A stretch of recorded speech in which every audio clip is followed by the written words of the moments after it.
Hi, I'm Vera VanGuard for FirstGlance Film Festival, and I'm here with the writer and director of Chorus Notes, Casey de Fremery. Tell us about this incredible, interesting, I've never seen anything like this. It was completely done with song titles. Yes. So, and thank you for having me, First Glance, Yes. and everyone who watches. Yeah. So with Chorus Notes, yeah. So for anyone who hasn't seen it yet, it's an LGBT rom com. But yeah, the conceit of the movie is that it's basically about two women who meet in a record store, and they kind of end up bonding throughout the day. But through the way the story works, they end up talking exclusively through combinations of song title names. And so it basically, so if you watch it, it has a very kind of Shakespeare vibe when you kind of like once you kind of get into the rhythm of it. And yeah, it was. If you have any writing questions, I'll try to answer them because it's a very writer heavy type of movie, but I'm It super proud of it. it was, and it's definitely showing that you're an audiophile of upteenth magnitude because literally every single word that came out of these characters was a song title or a song lyric, and it was just brilliant the way the two actresses. Tell me about the actresses and their chemistry together. It was absolutely flawlessly executed. Thank you. Yeah, so the casting process was really funny. So I had in mind the two actresses who I thought would actually be kind of perfect, but I wasn't sure if I can get them. The two actors are Kelby Keenan and Leah Voice, and I'd worked with Kelby before. She had a supporting role in a short that I did a couple years ago, and Leah I had met at a film festival about a year and a half ago. But I went through Actors Access and all kinds of different casting websites and did the usual process. Got a lot of self tapes, but what I found very quickly was so the way that the dialogue kind of flows is meant to be like it's meant to be a very naturalistic conversation. There's no singing, there's no preening, there's no like we're not making a production of this. It's like it's almost kind of treating it like it's almost like a foreign language that you're hearing as English, but in this case, it's all sort of pop culture references. And the way that and so about 30% of all the people who submitted, they were singing their dialogue, and that was immediate. Like, nope, you're not getting around two. And so it was always about trying to find the right people who could, inhabit the roles, and also because one of them is a very big introvert, and the other one is more like extroverted, sort of free spirit. And when I had met Leah, I was like, you are exactly this role, the role of Natalie. Like she's basically in the movie, she's the one with the green hair, and just has a vibe, and she gave the best read by far for that role. And Kelby, I knew could do it, and she did a read, and it was great, and I just had the confidence to go with it. All right, so tell me a little bit about your writing process and how you got into the idea of an entire film short with this concept. And did you know that it was going to be LGBTQ and The whole the whole from the top? from the top, sure. From the top. So I've always kind of been of this belief that I feel like every movie, like in an ideal world, you should get two attempts at making it. The first one is a rough draft that no one ever sees, and then the second one is the one where it actually happens. And so that never happens, but this is actually one where it got to happen because I wrote the initial draft of the script about 11 or 12 years ago, and this is actually the second time I've made it. But what happened was the first time was one that I've never really shown anyone, but it was in the Bay Area when I was living there, and same basic structure, a lot of the same references, but a lot of them got updated in the 10 years since.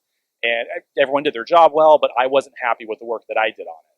And so I always had in my mind that eventually I'm going to either release that one or I'm going to redo it. And so about a year and a half ago, I had this kind of random shower thought of like, wait a minute, maybe if I redo it, but instead of a male-female relationship, I changed one character to being a female. And no apologies to my male brethren. The idea of the script is that because it's almost like a battle of wits. It kind of made more sense where it was two women versus a male and female. And when it comes to the actual like dialogue and how to sort of group it together, what I did was I had a couple ground rules, but it was basically like every song had to be on iTunes. At least 80 to 90% of them had to have had a music video or be like a lead single or just be a single, and they had to be preferably as famous as possible so you get the idea really quickly. Mm-hmm. And so it was a lot of like looking up on iTunes, looking up on certain things. But about 5 to 10% of them I allowed were going to be maybe more obscure songs, because sometimes you just need like a transitional sentence, like "How are you doing?" There is a song called that, but it's not nearly as famous as the other ones. But the audiophiles will know. Yes, yeah, exactly. Now, do you have for your movie? Do you have like a playlist? Like, hey guys, every song reference in this film. Here's my playlist on Spotify, so you can get it. Yes, there is one on my profile that I never update. But it's one I made for the actors, and most of them are ones that are in the actual movie itself. But then there's a number of them that were just more about the vibe of the movie. And like, I'm a 90s kid. I grew up with 90s alternative music. And so there's a lot of references to that. That's kind of the vibe I kind of had for it. But yeah, so there's a Spotify playlist. Like, if you reach out to me, I'll share it, I guess. But That's actually incredible. yeah, so it was all prep, but there was a method to the madness. Now, was there anything funny that happened during production? So the way it kind of usually happens on my own sets is like the whole time I'm like, it's a very cerebral process for me and very tiring. So like I'm brainstorming the whole time, like, oh, is there anything more I could do? Am I doing this? Blah blah blah blah blah. But everyone else around me tends to have a lot of fun. So everyone else has the fun set stories. But one thing that happened was there's a joke about the song 8675309, the famous Tommy Two Tone song, as a gag near the very end. And the lead actress, who's from England, had never actually heard that song. So she's like, is there any significance to this? I'm like, yeah, it's 8675309. I started almost kind of singing. It's like, yeah, it's a famous song. You've never heard of it? She's like, no. And I was like, well, I started going into history and, 8675309. And she's like, 86571. Like, no. So I kind of went, I kept trying. And she's like, is there any significance? Like, do I need to know anything? Not really.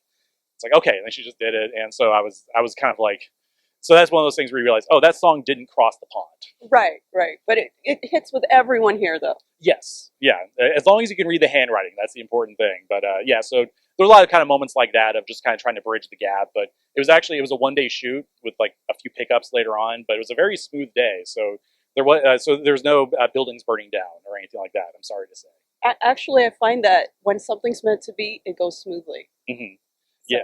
Or it's an epic disaster on the day, and then you save it later on. So, yeah, fix it in post. It'll be fine. And as a freelance editor, oftentimes I've had to do that, but didn't have to do a whole lot of fixing. It was just pure fun working on it. Well, it's a brilliant movie. Congratulations on getting here and being in FirstGlance Film Festival. Thanks. Casey, we can't wait to see your film on the big screen here tonight. I'm stoked to be here, and thank you for having me. And yeah, come out to FirstGlance. Yeah.